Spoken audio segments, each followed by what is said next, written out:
नमस्कार दोस्तों, आप सभी का स्वागत है हमारे YouTube channel BCS basic physics में। और आज की इस वीडियो में हम कक्षा 11 का टॉपिक लेकर चल रहे हैं बर्नौली प्रमेय, बर्नौली का सिद्धांत। देखिए बर्नौली प्रमेय है क्या कि जब कोई असंपीड्य अशांत तरल धारा रेखीय प्रवाह करता है तो उसके प्रवाह के प्रत्येक बिंदु पर कुल ऊर्जा नियत रहती है, अर्थात प्रति एकांक आयतन की दाब ऊर्जा, गतिज ऊर्जा तथा स्थितिज ऊर्जा का योग नियत रहता है, कांस्टेंट रहता है। एक बार इस स्टेटमेंट को फिर से सुन लीजिए। हम एक ऐसा तरल ले रहे हैं जो अशांत हो, असंपीड्य हो, और जब वो धारा रेखीय प्रवाह करता है तो प्रवाह के प्रत्येक बिंदु पर यदि हम उसकी कुल ऊर्जा की बात करें तो वो नियत रहेगी, कांस्टेंट रहेगी। अब इस प्रमेय को हम यहां पर प्रूफ करेंगे, और प्रूफ करने से पहले हम आपको बता दें प्रति एकांक आयतन की गतिज ऊर्जा, प्रति एकांक आयतन की स्थितिज ऊर्जा और दाब ऊर्जा क्या क्या होती है, और उसी को ही हम बाद में आगे चलकर प्रूफ करने वाले हैं। सर्वप्रथम देख लीजिए कि गतिज ऊर्जा, गतिज ऊर्जा का फॉर्मूला हम जानते हैं, हाफ एम वी स्क्वायर होता है, हाफ एम वी स्क्वायर होता है। तो प्रति एकांक आयतन की गतिज ऊर्जा क्या हो जाएगी? प्रति एकांक आयतन की गतिज ऊर्जा, प्रति एकांक आयतन की गतिज ऊर्जा का मतलब है आप इसमें आयतन का भाग लगा दीजिए। जब हम इसमें आयतन का भाग लगाएंगे तो द्रव्यमान बट्टे में आयतन, इसको हम घनत्व पुट कर सकते हैं। तो प्रति एकांक आयतन की जो गतिज ऊर्जा है हाफ रो वी स्क्वायर होता है, हाफ रो वी स्क्वायर के तुल्य होगी। फिर देखिए स्थितिज ऊर्जा, स्थितिज ऊर्जा, स्थितिज ऊर्जा हम जानते हैं mgh होती है।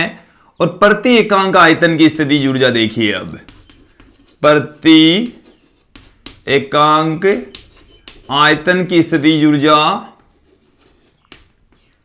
आयतन की स्थितिज ऊर्जा, इसका मतलब यह हुआ है कि आप इस स्थितिज ऊर्जा के अंदर आयतन का भाग लगा देंगे और इस द्रव्यमान बट्टे में आयतन को हम घनत्व पुट कर देंगे। तो रो जी एच हमारे पास में आ गया है प्रति एकांक आयतन की स्थितिज ऊर्जा। अब हम इसमें यहां पर और देखेंगे दाब ऊर्जा। देखिए दाब ऊर्जा क्या है कि जब कोई तरल या द्रव किसी पात्र में भरा होता है तो उस तरल के द्वारा सतह पर लगने वाला जो दाब है उसके कारण से उसमें संचित जो ऊर्जा होती है उसको हम दाब ऊर्जा कहते हैं, या तरल पर दाब के कारण से जो किया गया कार्य होता है उसको हम दाब ऊर्जा के तुल्य कहते हैं। तो देखिए दाब ऊर्जा क्या होती है? दाब के द्वारा किया गया कार्य, और जो कार्य है वो होता है दोस्तों बल गुणा में विस्थापन। बल के स्थान पर P इंटू ए पुट कर सकते हैं, P इंटू ए, ये जो दाब का फॉर्मूला है वो ही हमने लगा दिया यहां पर। F को हम P इंटू ए पुट कर सकते हैं, A इंटू अक्स ये आयतन हो जाता है। तो दाब ऊर्जा होती है PV, PV के तुल्य होती है। अब हम यहां पर देखते हैं प्रति एकांक आयतन की दाब ऊर्जा, प्रति एकांक आयतन की दाब ऊर्जा, आयतन की दाब ऊर्जा। तो प्रति एकांक आयतन की दाब ऊर्जा ज्ञात करनी है तो आप इस दाब ऊर्जा के अंदर आयतन का भाग लगा देंगे तो वो P के तुल्य आ जाएगी। तो यहां पर हमने देख लिया है कि प्रति एकांक आयतन की जो गतिज ऊर्जा है वो हाफ रो वी स्क्वायर होती है, प्रति एकांक आयतन की स्थितिज ऊर्जा रो जी एच होती है, और प्रति एकांक आयतन की दाब ऊर्जा P के तुल्य होती है। और बर्नौली ये कहता है कि यदि कोई तरल असंपीड्य अशांत है और धारा रेखीय प्रवाह करता है तो प्रति एकांक आयतन की गतिज ऊर्जा, स्थितिज ऊर्जा तथा दाब ऊर्जा का जो मान है वो नियत रहता है, कांस्टेंट रहता है। एक बार इसका स्टेटमेंट में यहां पर लिख देता हूं, फिर उसको हम प्रूफ करेंगे। देखिए क्या है बर्नौली प्रमेय का जो स्टेटमेंट है, देख लीजिए। बर्नौली प्रमेय का जो स्टेटमेंट है कि इस प्रमेय के अनुसार जब कोई असंपीड्य असंपीड्य इस वर्ड को आप समझ लेंगे कि जब हम बाहर से कोई दाब लगाते हैं तो उसमें कोई संकुचन नहीं होना चाहिए, आयतन में परिवर्तन नहीं होना चाहिए, तो वो जो तरल होता है उसको हम असंपीड्य कहेंगे। जब कोई असंपीड्य व अश्यान, अश्यान का मतलब है उसके ऊपर श्यान बल काम नहीं करना चाहिए, अश्यान तरल धारा रेखीय प्रवाह करता है। कौन सा प्रवाह कर रहा है? धारा रेखीय प्रवाह करता है। तो प्रवाह के प्रत्येक बिंदु की, तो प्रवाह के प्रत्येक बिंदु की, प्रवाह के प्रत्येक बिंदु पर प्रति एकांक आयतन की, प्रति एकांक आयतन की स्थितिज ऊर्जा कोमा गतिज ऊर्जा व दाब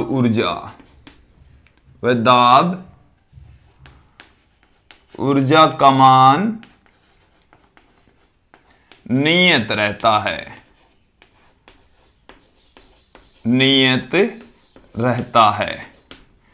तो कुल ऊर्जा नियत रहती है। प्रति एकांक आयतन की जो कुल ऊर्जा है वो नियत रहेगी, कांस्टेंट रहेगी। अब इस स्टेटमेंट को हम यहां पर मैथमेटिकल फॉर्म में इस तरीके से पुट कर सकते हैं। प्रति एकांक आयतन की दाब ऊर्जा को हम P से, वो हमने अभी आप लोगों को बताई कि प्रति एकांक आयतन की दाब ऊर्जा P के बराबर होगी। फिर प्रति एकांक आयतन की गतिज ऊर्जा तो हाफ रो वी स्क्वायर के इक्वल होगा, और प्रति एकांक आयतन की जो स्थितिज ऊर्जा है रो जी एच के इक्वल होगी। और ये जो रो जी एच है ये नियत रहता है, नियतांक रहता है, कांस्टेंट रहता है, तीनों ऊर्जाओं का योग ये। और इसको अब हम यहां पर प्रूफ करने वाले हैं। हम यहां पर इसी स्टेटमेंट को प्रूफ करेंगे, P plus half rho V square plus rho G H equal नियतांक कांस्टेंट। इसके लिए हम यहां पर एक असमान अनुप्रस्थ काट क्षेत्रफल वाली नलिका लेकर चलेंगे और कुछ राशियां हम यहां पर मानकर चलेंगे। मैं यहां पर डायग्राम बना देता हूं।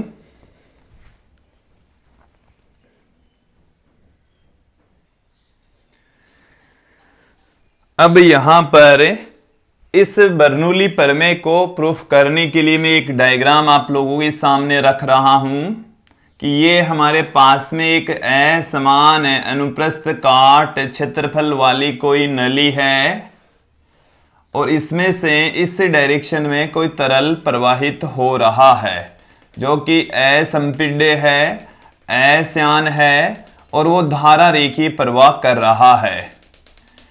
देखिए ये जो हमने नली ली है इसकी दोनों सिरों को हम नाम देते हैं अक्ष और दूसरे सिरे को नाम दे दिया हमने y। इसमें जो द्रव है वो प्रवेश कर रहा है जिसकी धरातल से जो ऊंचाई है वो है h1, दूसरा जो सिरा है उसकी धरातल से ऊंचाई है h2। इस सिरे पर द्रव का जो दाब है वो है P1, वेग है वो है V1 तथा इसका अनुप्रस्थ काट क्षेत्रफल है A1। इस सिरे का जो दाब है वो है P2, अनुप्रस्थ काट क्षेत्रफल A2 और वेग है V2। तरल का जो घनत्व है वो हम रो लेकर चल रहे हैं, तो दोनों सिरों पर हमने दाब, वेग और अनुप्रस्थ काट क्षेत्रफल लिखे और दोनों सिरों के क्षैतिज से जो ऊंचाई है वो h1 तथा h2 लिखी है। यहां तक आप लोगों को आ गया होगा समझ में। अब हम यहां पर इन बातों को हम लिख देते हैं, प्रूफ चलेगा। अब देखिए क्या है, माना असमान अनुप्रस्थ काट क्षेत्रफल वाली, असमान अनुप्रस्थ काट क्षेत्रफल वाली कोई पाइप है कोई पाइप है, कोई पाइप, इसको हमने नाम भी दे दिया है अक्ष वाई है, जिसके अक्ष व वाई सिरे पर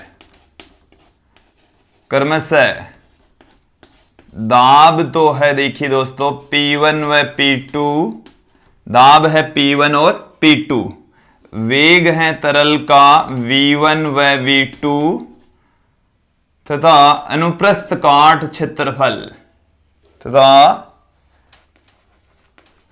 अनुप्रस्थ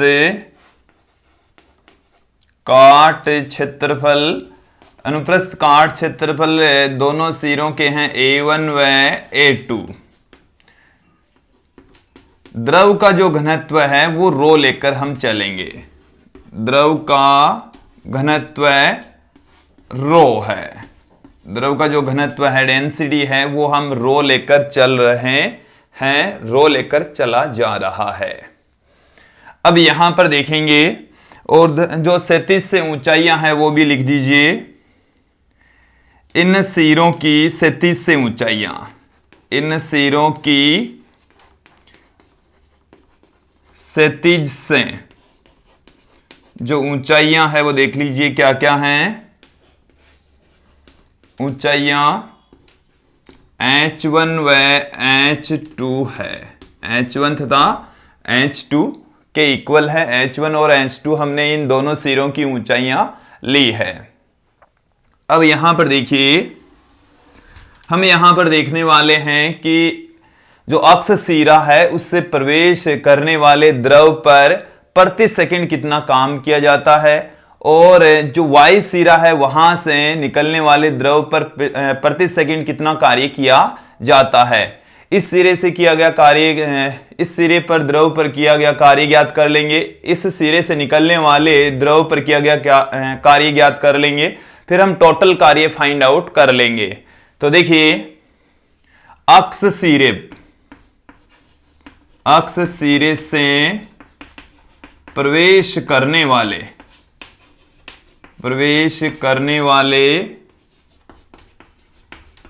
द्रव पर किया गया कार्य और उस कार्य को हम W1 से पुट कर रहे हैं। कार्य बराबर देखिए दोस्तों बल गुणा में विस्थापन होता है, तो यहां पर प्रति सेकंड किया गया कार्य हम ज्ञात करें, प्रवेश करने वाले द्रव पर प्रति सेकंड किया गया कार्य। तो देखिए प्रति सेकंड का मतलब है आप समय का इसमें भाग लगा रहे हैं, इसमें हम समय से इसको हम डिवाइड कर रहे हैं, उसको हम एकांक लेकर चल रहे हैं। इसको इस तरीके से लिख सकते हैं, कार्य बराबर बल गुणा में विस्थापन। तो विस्थापन जैसे x1 दिया जा रहा है कि बल तो लग रहा है F1 और विस्थापन जो t समय है उसमें x1 दिया जा रहा है, तो इसको हम इस तरीके से लिख सकते हैं। यह है प्रति सेकंड या प्रति एकांक समय में किया गया कार्य। तो कार्य का तो यही होता है बल गुणा विस्थापन, लेकिन प्रति एकांक समय के लिए हम इसको t से भी डिवाइड कर देंगे।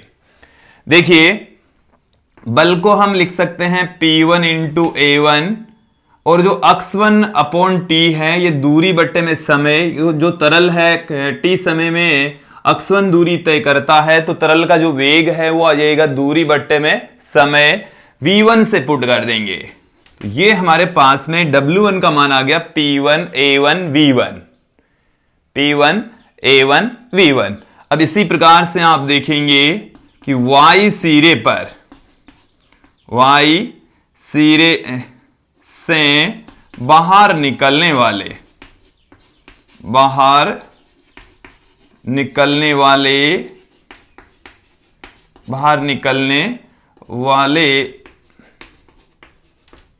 द्रव पर प्रति सेकंड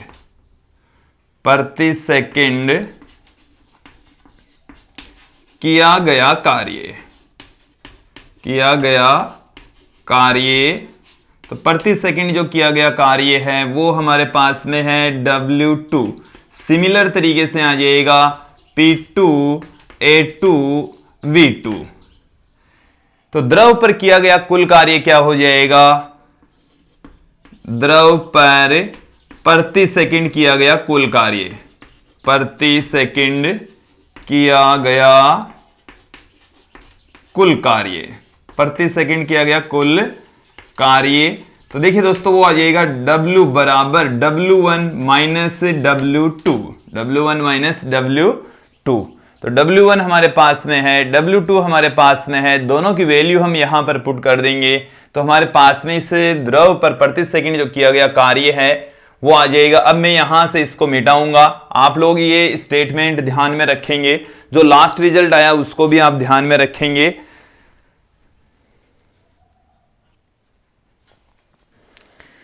देखिए दोस्तों अभी हमने यहां पर देख लिया था कि प्रति सेकंड द्रव पर किया गया कुल कार्य, वो हमारे पास में W1 माइनस W2 आ चुका था।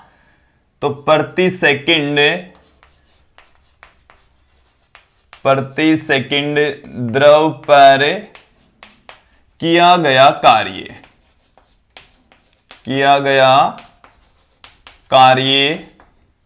और वो जो किया गया कार्य है W बराबर है, और W बराबर हम W1 माइनस W2 पुट कर सकते हैं। देखिए जी ये जो W है, W1 की वैल्यू हमारे पास में P1 A1 V1 थी और W2 की जो वैल्यू है वो थी P2 A2 V2। और अब हम यहां पर सातत्य समीकरण का प्रयोग करेंगे।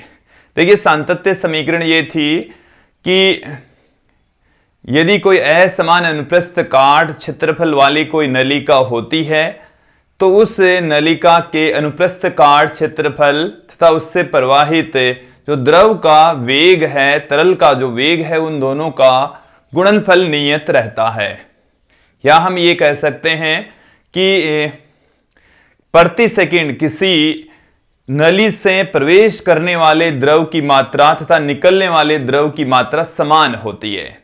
एक बार मेरे स्टेटमेंट को, इस सातत्य समीकरण के स्टेटमेंट को फिर से सुन लीजिए कि किसी असमान अनुप्रस्थ काट क्षेत्रफल वाली नली से प्रति सेकंड प्रवेश करने वाले द्रव का द्रव्यमान तथा प्रति सेकंड निकलने वाले द्रव का द्रव्यमान समान होता, इक्वल होता है।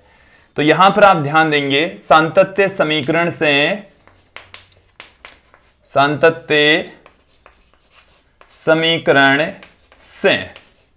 सातत्य समीकरण क्या कहता है? A1 V1 बराबर होता है A2 V2 के। और ये देखिए दोस्तों किसके तुल्य होगा कि प्रति सेकंड प्रवाहित होने वाले m बट्टे में रो के इक्वल आ जाएगा, क्योंकि ये आ जाता है हमारे पास में, ये प्रति सेकंड प्रवाहित द्रव्यमान होता है। तो यहां से देखिए द्रव्यमान बराबर आयतन इंटू घनत्व है, तो ये तो आ गया है आयतन, और ये घनत्व जब इसके गुणा में होता है A1 V1 into rho, A2 into V2 into rho. और यदि आप लोगों को ये जो सातत्य समीकरण है वो यदि नहीं समझ में आ रही है तो इसके लिए भी हमने एक अलग से वीडियो बनाया है सातत्य समीकरण का। मैं यहां पर इस सातत्य समीकरण का प्रयोग कर रहा हूं। तो यहां पर देखिए A1 V1 के स्थान पर m बट्टे में रो, A2 V2 के स्थान पर भी हम m बट्टे में रो पुट कर सकते हैं। तो यहां से W देखिए, W बराबर P1 A1 V1 के स्थान पर m बट्टे में रो रख सकते हैं, माइनस में P2 इसके स्थान पर भी हम m बट्टे में रो रख सकते हैं। तो P1 माइनस P2 इंटू में m बट्टे में रो हमारे पास में आ गया है, प्राप्त हो गया है। और ये जो किया गया कार्य है वो दो परिवर्तन करता है, कि ये जो कार्य है वो दो कार्य करता है। W है वो दो कार्यों में विभाजित हो जाता है, इसके द्वारा गतिज ऊर्जा में परिवर्तन होता है, साथ में स्थितिज ऊर्जा में भी परिवर्तन होता है। तो ये जो W है वो दो कार्यों में प्रयुक्त होता है तरल में, कि यह कार्य W तरल में दो परिवर्तन करता है, तरल में दो परिवर्तन करता है, गतिज ऊर्जा में परिवर्तन कर देता है, स्थितिज ऊर्जा में परिवर्तन कर देता है। तो W तरल में दो परिवर्तन कर देता है। कौन कौन से परिवर्तन कर रहा है? देखिए एक तो है गतिज ऊर्जा में परिवर्तन। तो गतिज ऊर्जा में परिवर्तन, पहला कार्य यही है, गतिज ऊर्जा में परिवर्तन। तो गतिज ऊर्जा में परिवर्तन को डेल्टा के से लिख दें। गतिज ऊर्जा, अंतिम गतिज ऊर्जा half M V two square minus प्रारंभिक गतिज ऊर्जा half M V one square. इसके साथ में दूसरा जो कार्य होता है इस W के द्वारा, स्थितिज ऊर्जा में परिवर्तन। स्थितिज ऊर्जा में परिवर्तन, तो जो स्थितिज ऊर्जा है उसको हम डेल्टा U से पुट कर दें। अंतिम स्थितिज ऊर्जा आप डायग्राम से देखते जाइए। अंतिम स्थितिज ऊर्जा है mgH2 माइनस प्रारंभिक स्थितिज ऊर्जा mgH1। इसको मैं देता हूं इक्वेशन नंबर 2, इसे हम देते हैं इक्वेशन नंबर 3।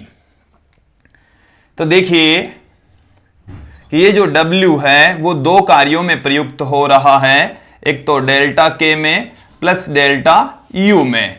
तो W की और डेल्टा K और डेल्टा U की वैल्यू हम समीकरण 1, 2 और 3 को इस समीकरण में रखने पर, तो समीकरण 1, 2 व 3 को रखने पर इस समीकरण के अंदर रख देंगे तो देखिए क्या निकल कर आएगा। W की वैल्यू कितनी है, P1 minus P2, P1 minus P2 M बट्टे में रो, फिर बराबर डेल्टा K की वैल्यू है ये वाली, इन दोनों में से हाफ M कॉमन ले सकते हैं, चाहे तो एजडीज रहने दीजिए, कोई फर्क नहीं पड़ेगा। तो 1/2 M V2 square minus 1/2 M V1 square, फिर है डेल्टा U जिसकी वैल्यू भी ये है, तो ये कट जाएगा। इस रो को भी मैं इधर गुणा कर देता हूं। अगला जो पद है हमें क्या मिल रहा है, देख लीजिए कि P1 माइनस P2 बराबर, P1 माइनस P2 बराबर M तो सभी में से कट जाएगा, रो इधर में गुणा कर देता हूं, तो half rho V2 square minus half rho V1 square. फिर देखिए यहां से प्लस में रो G H2 minus rho G H1, ये हमारे पास में आ चुका है। अब देखिए इसे हम किस तरीके से लिख सकते हैं, P1 इसको बराबर के इस तरफ ले आएंगे तो प्लस में हो जाएगा, इसको भी बराबर के इस तरफ ले आइए तो रो G H1 बराबर, इसको बराबर के उस तरफ ले जाएंगे तो ये प्लस में हो जाएगा, और प्लस में हाफ रो V2 स्क्वायर पढ़ाई है प्लस में रो G H2 पढ़ाई है। तो ये हमारे पास में आ गई है बर्नौली प्रमेय का स्टेटमेंट कि इसके अक्ष सिरे की दाब ऊर्जा, गतिज ऊर्जा तथा स्थितिज ऊर्जा का योग y सिरे की दाब ऊर्जा, गतिज ऊर्जा तथा स्थितिज ऊर्जा के योग के बराबर होता है। अर्थात दाब ऊर्जा, गतिज ऊर्जा तथा स्थितिज ऊर्जा का जो योग है वो नियत रहता है, कांस्टेंट रहता है, ऊर्जा संरक्षित रहती है। तो देखिए यहां से हम क्या पुट कर सकते हैं कि P plus half rho V square plus rho G H equal to constant, equal to constant. हमने प्रारंभ में ही ये देख लिया था कि ये है प्रति एकांक आयतन की दाब ऊर्जा, प्रति एकांक आयतन की गतिज ऊर्जा, प्रति एकांक आयतन की स्थितिज ऊर्जा। तो प्रति एकांक आयतन की दाब ऊर्जा, गतिज ऊर्जा तथा स्थितिज ऊर्जा का जो योग है वो नियत रहता है, कांस्टेंट रहता है। तो यहां पर ये आ चुका है हमारे पास में कांस्टेंट, नियत, और यही बर्नौली प्रमेय है। इसमें हम आपको थोड़ा सा और बता देते हैं, इसमें हम रो G का भाग यहां पर लगाते हैं तो कुछ नए रूप में हमें बर्नौली प्रमेय मिलती है। देखिए क्या है,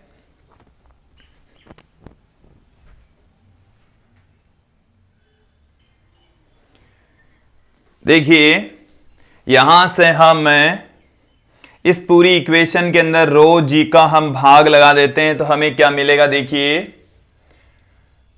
रो G का भाग देने पर तो हमें मिल रहा है P बट्टे में रो G प्लस यहां पर हाफ रो वी स्क्वायर में भाग लगाएंगे तो रो से रो कट जाएगा, वी स्क्वायर अपॉन 2g, फिर प्लस में इसमें रो जी का भाग लगाएंगे तो सिर्फ h रह जाएगा और इसकी वैल्यू भी कांस्टेंट रहती है दोस्तों। तो इसे हम कहते हैं P बट्टे में रो जी को दाब शीर्ष कहा जाता है, दाब शीर्ष कहा जाता है। वी स्क्वायर अपॉन 2g को वेग शीर्ष कहा जाता है और ये जो h है इसको गुरुत्वीय शीर्ष कहा जाता है। तो बर्नौली प्रमेय को हम दूसरे तरीके से भी लिख सकते हैं। अन्य जो फॉर्म है वो क्या है, देखिए कि जो आदर्श द्रव होता है अर्थात असंपीड्य और अश्यान द्रव के लिए दाब शीर्ष, वेग शीर्ष व गुरुत्वीय शीर्ष